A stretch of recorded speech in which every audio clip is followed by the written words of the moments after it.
ఎట్టకేలకు ఇజ్రాయెల్ అట్లాగే ఇరాన్ యుద్ధం 3వ రోజుకు చేరుకున్నది.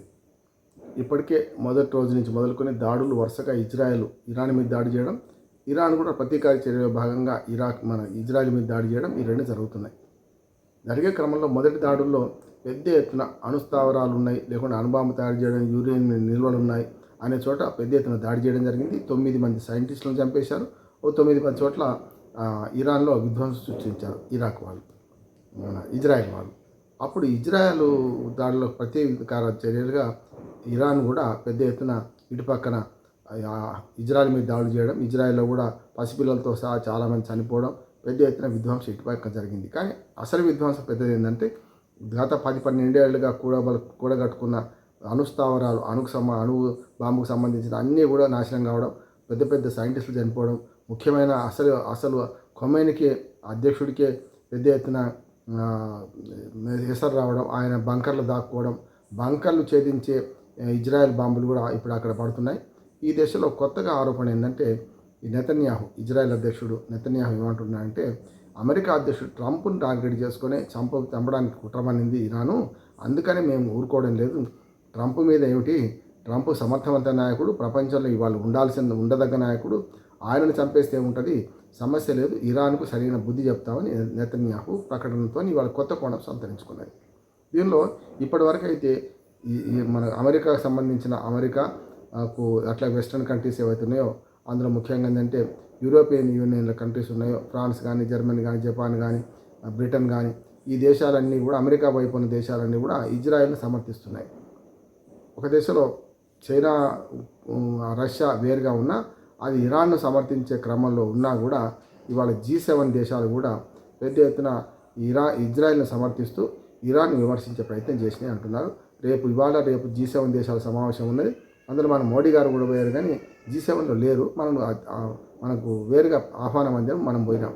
మన భావన వేరే ఉంది. కానీ అక్కడికి వచ్చేకల్లా ఈ దేశంలో ఏదైతే జరుగుతుందో ఇందులో ముఖ్యంగా ఈ ఇజ్రాయెల్ ఇరాన్ దాడుల్లో ఇద్దరు నష్టపోతున్నారు పరస్పరం, కానీ ఇరాన్ ఎక్కువ నష్టపోయింది.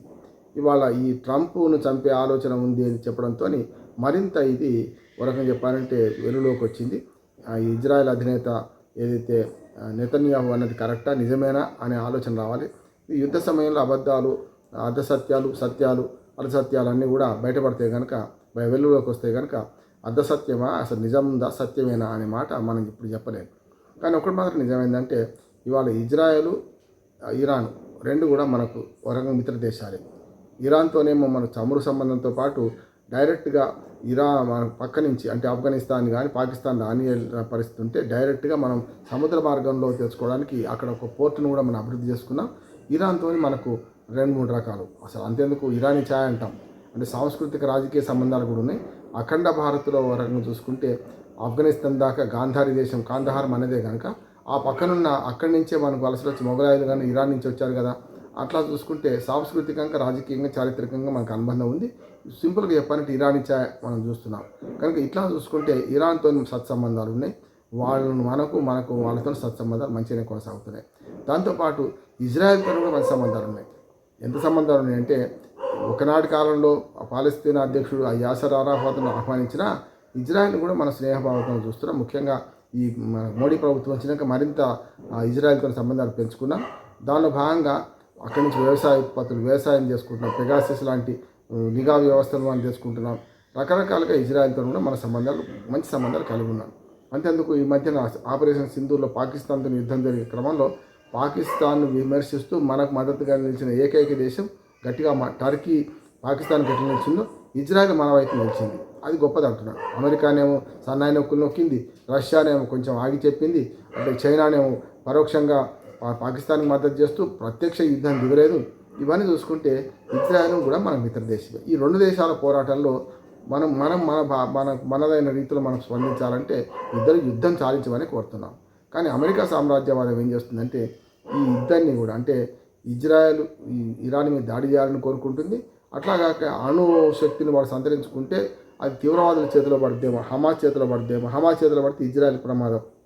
ఈ రకంగా ఆలోచన చేస్తూ గతంలో అమెరికా అధ్యక్షుడు ఏ ఒప్పందం అయితే రద్దు చేసుకున్నాడో, ఏ ఒప్పందం నుంచి వైదొలిగిండో 2015 నుంచి 25 10 ఏళ్ల పాటు దాదాపు ఐక్యరాజ్య సమితి తీర్మానం మేరకు దాదాపు 62 దేశాలు ఓటింగ్ పాల్గొనలే, 122 దేశాలు ఓటింగ్లో మద్దతు ఇచ్చినాయి. ఈ అణుబాంబులు తయారు చేసే క్రమంలో ఎవరు చేసుకోవద్దు, ఒప్పందాన్ని ఉల్లంఘించొద్దని చేస్తే దాని నుంచే సూపర్ 6 దేశాలు కొన్ని దీన్ని ఆంక్షలు విధించినాయి అమెరికాతో సహా. ఆ ఆంక్షలను కొనసాగించే క్రమంలో మరి ఆ ఒప్పందం నుంచి వైదొలిగింది ఫస్ట్ అమెరికా. ట్రంప్ ఆనాడు 2016 నుంచి 2025 దాకా అధ్యక్షుడు ఉన్నప్పుడు వైదొలిగిండు. మళ్ళీ ఇప్పుడు ఏమంటున్నారంటే 2025కి అయిపోతుంది కదా, ఇప్పుడు మేము మళ్ళీ అందులో ఉన్నాం, మీరు కూడా వచ్చి చేరండి అని ఇరాన్ను ఒత్తిడి చేస్తున్నాడు. 60 రోజులు టైం ఇచ్చాడు. 60 రోజుల్లో నువ్వు రాకపోతే దాడులు చేస్తామన్నారు. 58వ రోజు 59వ రోజు మొదలుపెట్టిండ్రు. ఇజ్రాయెల్ ద్వారా యుద్ధం చేస్తున్నాడు. డైరెక్ట్గా అమెరికా యుద్ధాన్ని దిగలే ఎక్కడ ఇరాన్ మీద, డైరెక్ట్గా ఇజ్రాయెల్తో దించింది. దీనివల్ల ఏమైందంటే మిగతా దేశాల ప్రశ్న వస్తుందంటే ఇజ్రాయెల్ దేశానికి లీగల్గా అణు శక్తి ఉన్నప్పుడు ఇరాన్ ఎందుకు పొందకూడదు, ఎందుకు ఆంక్షలు ఇటువంటి దేశాల మీద అనే సమస్య వస్తుంది. గతంలో మన మీద కూడా ఇందిరాగాంధీ గారు ఈ అణు పరీక్షలు చేయబోతే అమెరికా అడ్డుకునే సందర్భం చూసాం. అంటే ఐక్యరాజ్య సమితి నిర్వీర్యమైందా, ఐక్యరాజ్య సమితిలో భద్రతా మండలి ఏం చేస్తుంది, మరి ఇవన్నీ పక్కన పెట్టి అసలు అమెరికా పెత్తనం ఏమిటి, పెద్దన్న పాత్ర ఏమిటి, అమెరికా తరఫున ఇజ్రాయెల్ పెద్దన్న పాత్ర ఏమిటి అని సభ్య ప్రపంచం అంటుంది. కనుక ఒకవైపు ప్రపంచం మొత్తం మనలాంటి దేశాలు 4-5 దేశాలు తటస్థంగా ఉన్నాయి తప్ప అటు ఇజ్రాయెల్ వైపు కొన్ని దేశాలు, ఇటు ఇరాన్ వైపు కొన్ని దేశాలు చీలిపోయి ఉన్నాయి. ఇవాళ మొత్తం ఇరాన్కు సప్లై చేసే ఆయుధాలని రష్యా చేస్తుందని, గతంలో చేసిన పాత ఆయుధాలతో కొట్లాడితే ఇజ్రాయెల్తో 4 రోజులు ఓడిపోతుందని మనకు అర్థమవుతున్నా కూడా మొండి ధైర్యంతో ఇరాన్ ఏమో ఇజ్రాయెల్ మీద దాడి చేస్తున్నది. ఇజ్రాయెల్ దాడికి గురవుతుంది కూడా.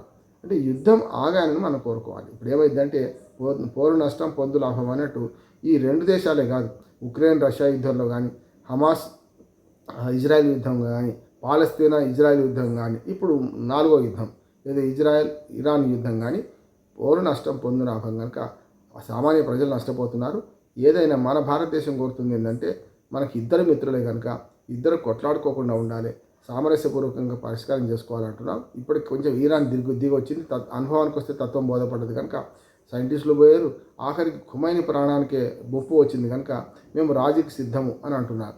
ఆ రాజీ మార్గం ఏమిటంటే అమెరికా దగ్గరికి పోయి శరణు కోరడం తప్ప ఇంకోటి ఏంటంటే అమెరికా అంటుంది, ఇజ్రాయెల్ కూడా అదే అంటుంది. కనుక ఇవన్నీ నేపథ్యంలో యుద్ధం ఆగుతుందా లేకపోతే ఇంకా యుద్ధం ముదురుతుందా అనేది 3వ రోజు యుద్ధంతో ఇంకా తీవ్రత అయింది కనుక రేపు ఎల్లుండి యుద్ధం ఆగే పరిస్థితి లేదు. కానీ ఏదైనా సరే మొత్తం మీద ఈ ప్రపంచంలో యుద్ధ వాతావరణం, భౌతిక యుద్ధాలు ఉండకూడని కాలంలో 4 భౌతిక యుద్ధాలు జరుగుతున్నాయని అర్థం చేసుకోవచ్చు. ఇజ్రాయెల్ చుట్టే 3 యుద్ధాలు జరుగుతున్నాయి. ఇజ్రాయెల్ 3 దేశాలతో కొట్లాడుతున్నది. రష్యా ఉక్రెయిన్ అదొక యుద్ధం ఉంది కనుక యుద్ధ మేఘాలు పశ్చిమాసియాలో మరి మారణహోమాన్ని దారితీస్తాయా, రేపు ఏం జరుగుతుందో చూడాలి. అప్పటిదాకా వేచి చూద్దాం.